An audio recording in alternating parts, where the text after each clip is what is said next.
ഉത്തരാഖണ്ഡിലെ കുമയോൺ മേഖലയിൽ സ്ഥിതി ചെയ്യുന്ന നൈനിതാൾ ആണ് നമ്മുടെ അടുത്ത ഡെസ്റ്റിനേഷൻ. പ്രകൃതി സൗന്ദര്യത്തിനുപരി രാത്രിയുടെ ഭംഗിയാണ് നൈനിതാൾ പട്ടണത്തിന്റെ പ്രത്യേകത.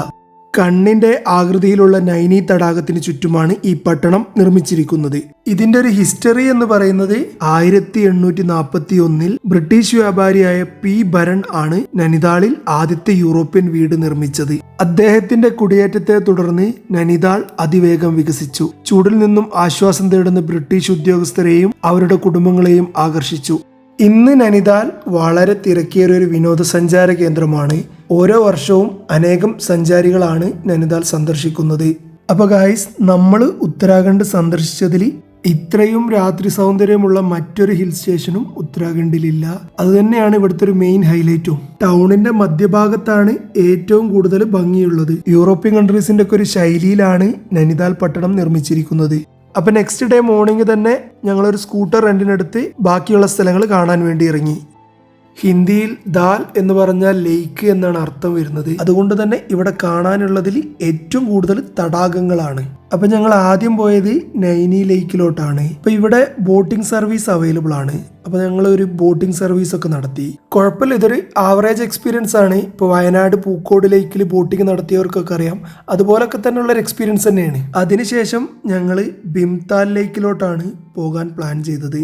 യാത്രക്കിടയിൽ ഹനുമാൻ ടെമ്പിളിൽ ഹനുമാന്റെ ഒരു സ്റ്റാച്യു കണ്ടു. അപ്പൊ തന്നെ ഞങ്ങൾ വണ്ടി നിർത്തി. ഇതിന്റെ അകത്തോട്ട് പ്രവേശിക്കാനുള്ള ഈ ഒരു ഭാഗം ഒരു ഗുഹയുടെ രൂപത്തിലാണ് ഉണ്ടാക്കിയിട്ടുള്ളത്. ടെമ്പിളിൽ മറ്റെന്തോ ഒരു പരിപാടി നടന്നുകൊണ്ടിരിക്കുകയായിരുന്നു.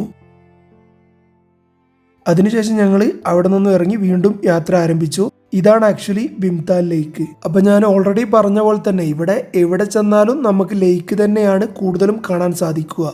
ഈ ലേക്കും ഇപ്പൊ നമ്മൾ മുമ്പ് കണ്ട ലേക്കും തമ്മിൽ ഒരുപാട് വ്യത്യാസമൊന്നുമില്ല. അപ്പൊ അതിനുശേഷം നമ്മൾ കാട്ടിലുള്ളൊരു ഗരാരുതാൽ എന്നുള്ള മറ്റൊരു ലേക്ക് ഉണ്ട്. അപ്പോൾ അങ്ങോട്ട് പോകാമെന്ന് തീരുമാനിച്ചു. റോഡിൽ നിന്നും ഏകദേശം ഒരു 500 മീറ്റർ നമുക്കൊരു വാക്കിംഗ് വരുന്നുണ്ട്. ഈ ലേക്ക് അത്യാവശ്യം കാണാൻ നല്ലൊരു ഡിഫറെന്റ് എക്സ്പീരിയൻസ് ആണ്. നമുക്കിവിടെ കുളിക്കുന്നതിനൊന്നും വേറെ പ്രശ്നങ്ങളൊന്നുമില്ല. ഇവിടെ ടൂറിസം വന്നുകൊണ്ടിരിക്കുന്നേ ഉള്ളൂ. ഒരുപാട് പേർക്കൊന്നും അറിയില്ല ഈ ലേക്കിനെ കുറിച്ച്. അതുകൊണ്ട് തന്നെ ഇവിടെ നല്ല നീറ്റ് ആൻഡ് ക്ലീൻ ആണ്. അതിനുശേഷം ഞങ്ങൾ വീണ്ടും തിരിച്ച് നൈനിതാൾ ടൗണിലോട്ട് വന്നു. ഈ ഒരു ടൗണ് രാത്രിയിൽ വളരെ ആക്റ്റീവായുള്ള ഒരു ടൗൺ ആണ്. ഫുഡിന്റെ ഷോപ്പാണ് ഇവിടെ കൂടുതലായിട്ടും ഉള്ളത്. പിന്നെ ഫുഡ് കഴിക്കുന്ന വീഡിയോസ് കാണിക്കാൻ എനിക്ക് തീരെ താല്പര്യമില്ല. കാരണം ഫുഡ് വന്നു കഴിഞ്ഞാൽ ക്യാമറ, ഫോണ് ഇതൊന്നും ഓർമ്മ ഉണ്ടാവില്ല.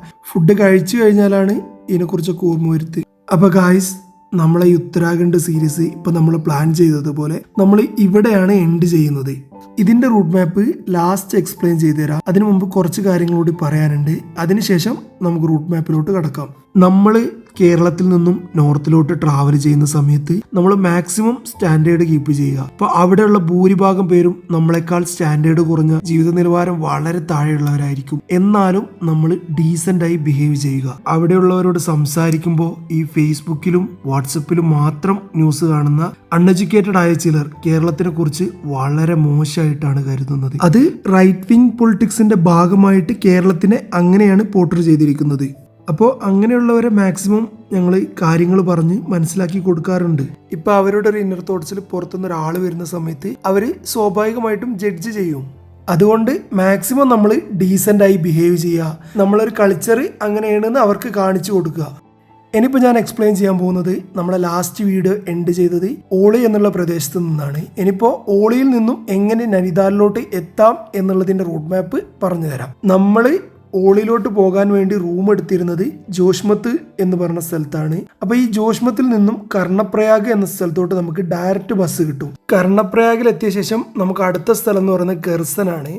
ഗർസനിലോട്ട് പോകണമെങ്കിൽ നമുക്ക് കർണപ്രയാഗിൽ നിന്നും ഷെയർ ടാക്സി ആണ് ഉള്ളത്. അപ്പൊ നിങ്ങൾ അവിടെ എത്തിയ ശേഷം അവിടെ ആരോട് ചോദിച്ചാലും അവർ കാണിച്ചു തരും ഷെയർ ടാക്സി കയറാനുള്ള സ്ഥലം. ഗർസണിൽ എത്തിയ ശേഷം നമുക്ക് ചക്കുട്ടിയ എന്നുള്ള സ്ഥലത്തോട്ടാണ് പോകേണ്ടത്. ഇപ്പൊ നമ്മൾ ഓൾറെഡി ഡിലേ ആയതുകൊണ്ട് തന്നെ ഇന്ന് ഇവിടെ സ്റ്റേ ചെയ്ത് നെക്സ്റ്റ് ഡേ മോർണിംഗ് അങ്ങോട്ട് പോകാം എന്ന് തീരുമാനിച്ചു. അപ്പൊ അടുത്ത ദിവസം രാവിലെ തന്നെ ഞങ്ങള് ഗർസനിൽ നിന്നും ചക്കുട്ടിയ എന്ന സ്ഥലത്തോട്ട് ബസ് കയറി. അപ്പൊ ഈ ചക്കുട്ടിയ എന്നുള്ള സ്ഥലത്ത് നിന്നും നമുക്ക് നൈനിതാളിലോട്ട് ഷെയർ ടാക്സിയിലാണ് പോകേണ്ടത്. ഇപ്പൊ ഞാൻ ഈ പറഞ്ഞു തരുന്ന സ്ഥലങ്ങളുടെ പ്രൊണൗൺസിയേഷൻ ചെറിയൊരു വ്യത്യാസം ഉണ്ടാവും. അത് ഹിന്ദിയിലായതുകൊണ്ട് അവർ പ്രൊണൗൺസ് ചെയ്യുന്ന രീതി ചെറിയൊരു മാറ്റമുണ്ട് നമ്മളുമായിട്ട്. അവിടെ ആരോട് ചോദിച്ചാലും നൈനിതാളിലോട്ട് പോകാൻ വേണ്ടിയുള്ള ഷെയർ ടാക്സി എവിടെ നിന്നാണ് കിട്ടുക എന്ന് അവർ കൃത്യമായിട്ട് കാണിച്ചു തരും. അപ്പോൾ ഞാൻ അധികം വലിച്ചു നീട്ടുന്നില്ല. Thanks for watching. Bye guys.